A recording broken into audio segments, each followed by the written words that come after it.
So I picked up on these Karmics are trying to do it first. Oh no, this is not for anybody because I would never use my personal cards after being treated by somebody else.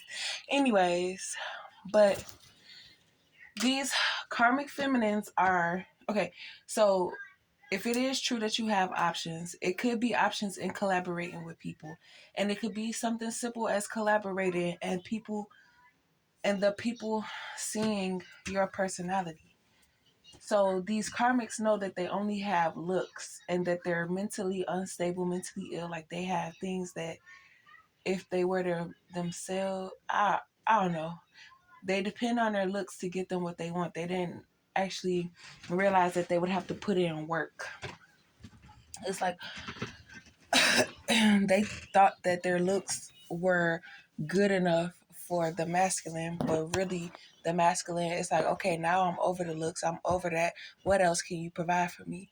Because it works for a little bit, but then eventually you gotta start being emotionally. And these karmics are like selfish. Like they don't care about nothing but themselves. They don't care, because it's like if I leave you, I'll get with somebody else, or I don't know, something about choosing the masculines that are weak.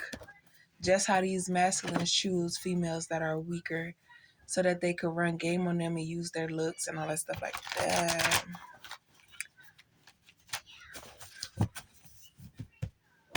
But it's funny because it was somebody I was thinking about, and I was like, if I ever had you, I would do this, that, and the third, blah, blah, blah. And it's like, in order for these females to keep their men, they have to do that.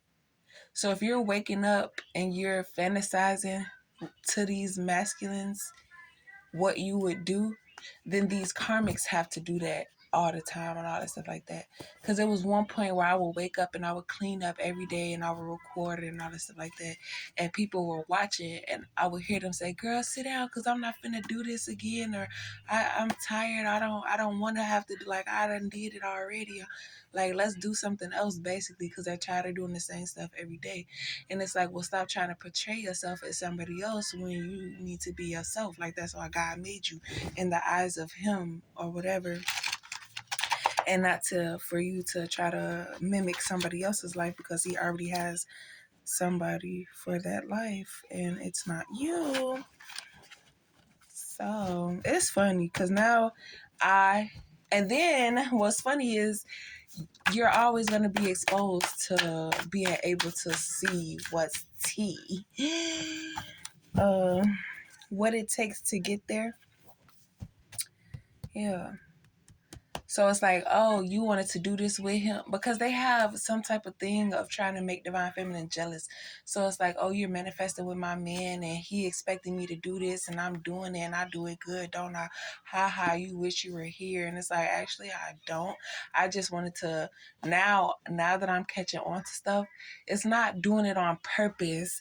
It's just me minding my business, fantasizing with this guy. And it's like, you can't hold up your end of the bargain, and they're saying, well, you need to shut up, stop fantasizing with him because it's easy for you to say it, but I actually have to do it type stuff. Well, you shouldn't be trying to portray yourself as divine feminine because the connection that he has with divine feminine is what he's really wanting in life, and you're not giving that to him because that's not really your character, goofy.